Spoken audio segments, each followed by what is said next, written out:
Hey guys, welcome back to the channel. Today I will be explaining freedom of navigation, and I will also be shedding some light on UNCLOS, United Nations Convention on Law of Seas. So before we begin, there's a few essential terminology to understand. Sovereignty, maritime, and maritime zones.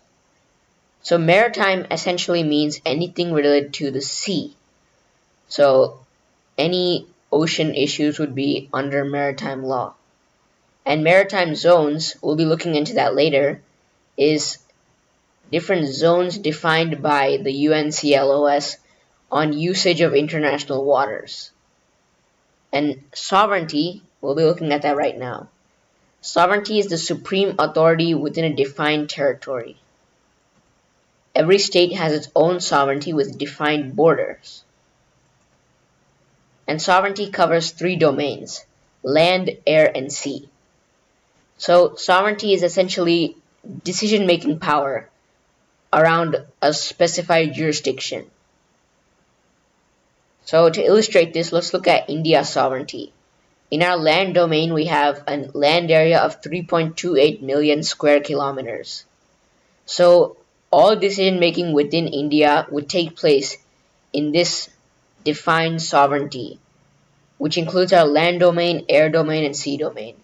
So no other country can interfere with the jurisdiction within our sovereignty, no other country can intrude into our sovereignty, and no other country can threaten our sovereignty.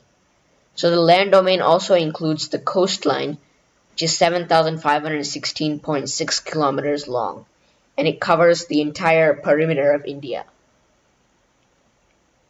So when we come to our sea domain, the sea domain includes the land domain plus 12 nautical miles around the country. So now we can see our island groups entering the picture: Andaman and Nicobar and Lakshadweep.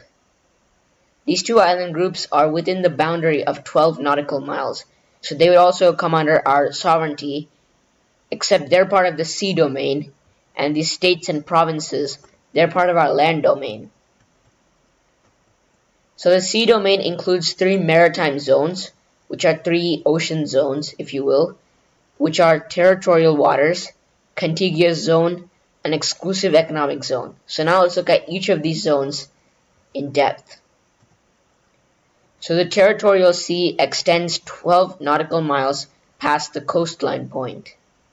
So anything within the territorial sea is part of that country's sovereignty, and no other country is allowed to intrude upon that space. The contiguous zone is an additional 12 nautical miles past the territorial sea, or in other words, it's 24 nautical miles past the coastline. So the contiguous zone is only demarcated in specific circumstances, which we'll look into later. But in all other circumstances, other countries' ships and vessels are allowed to pass the contiguous zone. Finally, exclusive economic zone, which is 200 nautical miles beyond the coastline. All countries are allowed to cross the exclusive economic zone regardless of the circumstances, and denial of passage across this zone would be against the law. So India's sea domain sovereignty includes our territorial waters, which are our sovereign territory, our contiguous zone, and our exclusive economic zone. So territorial waters are easy to explain and understand. Essentially, it's our sovereign territory and no other states are allowed to enter. But contiguous zone is a little more complicated. So the word contiguous means in sequence with, and it's not automatically existing.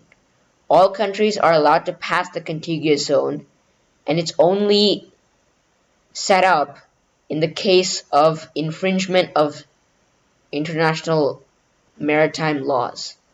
So it's claimed to punish sanitary violations or immigration violations or security violations or customs violations. So for example, sanitary violations include passage of animals which are illegal. So suppose there's a zoonotic disease spreading quickly. then in that case the contiguous zone could be set up to prevent these animal species from entering the sovereignty of a country. So to better understand this, I'll give you an analogy. So suppose our country is our house. Normally, in the contiguous zone, it would be allowed. We'd be allowed to go anywhere in our house. But suppose we did something or we screwed up, then we'd be grounded. So in that case, the contiguous zone is set up, which is our bedroom. We're being grounded, so we're not allowed to leave our room under any circumstances. So not being able to leave the room is an example of the contiguous zone being set up. But in normal circumstances, we're allowed to pass. Now the exclusive economic zone is solely for excavation of resources and exploration of marine life. Now let's look at maritime features. So a maritime feature is a geographical feature that occurs from the ocean, but it's not fully covered by water. So the UNCLOS defined three prominent maritime features, which are islands, rocks, and low tide zones. So islands are large masses of land which originate from the sea and are surrounded by water on all four sides. So if you see the picture down here, the island is a large mass of land which protrudes into the air. But its origin is from the sea, and it's also surrounded by water on all four sides. So it would be considered an island, and it's also considered as a maritime feature. Next we have rocks, and in this case, rocks are considered as maritime features when they originate from water and poke into the air. So you can see in this picture down here, the rock is completely submerged in the water except for a small segment, which is called the maritime feature of a rock. And finally, we have low tide elevations. So when there's a high tide, these elevations are submerged. In low tide, they begin to poke out. So these three maritime features, as long as they're within the boundary of 12 nautical miles, then they would also be included as part of the country's sovereignty, which is why the Andaman and Nicobar Islands and the Lakshadweep Islands are part of our sovereignties, because they're maritime features which exist within our boundary. So finally, we're getting into the topic of UNCLOS. I'm not sure if you're allowed to call it UNCLOS, but that would be a pretty nice nickname. So, United Nations Convention on Law of Seas was established in 1994, and it set up a few rules and regulations for the usage of international waters. So, obviously, up until then, the usage and passage across international waters was highly disputed because there's no demarcations or defined territories. So every country felt like they could intrude on the other sovereignty and not respect the borders. So the UNCLOS defined the three zones. All major countries ratified and signed this framework, excluding the United States. And even though the United States agreed with most of the laws, and they even pointed out some new laws, like innocent passage and sailing on high seas, they didn't want to be held legally responsible for violation of these laws, because the UNCLOS was legally binding. And so the purpose of UNCLOS was to define all the zones which I had explained earlier. And they also explained innocent passage, which is accidental passage across the territorial sea of another country. So you can see in this diagram that the vessel passed through the 12 nautical mile boundary of another sovereignty, of another state. But this was defined as innocent passage because it was accidental. However, it would not be considered innocent passage if any of the following activities take place.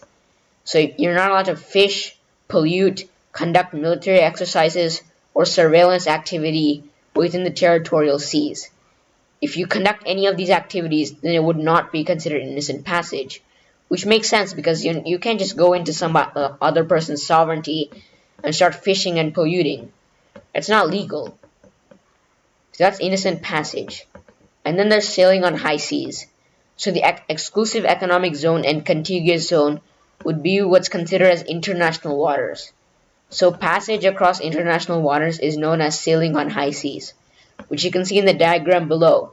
The vessel is moving around the territorial sea but not across it, and it's only crossing the EEZ and the contiguous zone.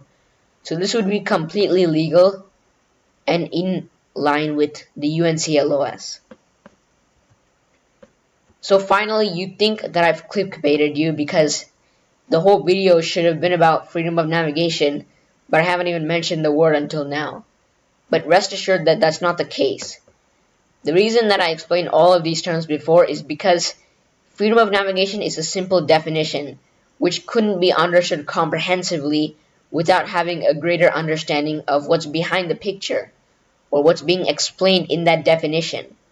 So freedom of navigation is a condition in which there's no interference in sailing on high seas, and the exclusive economic zone is free and open under all circumstances. So as I mentioned earlier, sailing on high seas is legal passage across international waters. So no sovereignty should be interfering with sailing on high seas. And the exclusive economic zone, which is 200 nautical miles, or translating to about 220 kilometers across the coastline, should be open and free under all circumstances. So if these conditions are maintained, then we can say that freedom of navigation exists. And if it's not, then we can say that freedom of navigation is being violated. So that was the purpose of UNCLOS. That was the purpose of me explaining all of these terms, because freedom of navigation is essentially being allowed to pass the international waters defined by the Convention of Law on Seas. So that concludes today's video. Stay tuned for part 2, which is freedom of navigation in the South China Sea and why this is a conflicting issue at the moment. So you may have heard certain international coalitions such as Quad and AUKUS, which are stressing and emphasizing on keeping the South China Sea free, inclusive, and open. So why is this an issue? What's the problem behind it? And what's the strategic planning behind it? All of this will be explained in the upcoming video. So stay tuned. And until the next video, this is Nishal Tube signing off. Peace.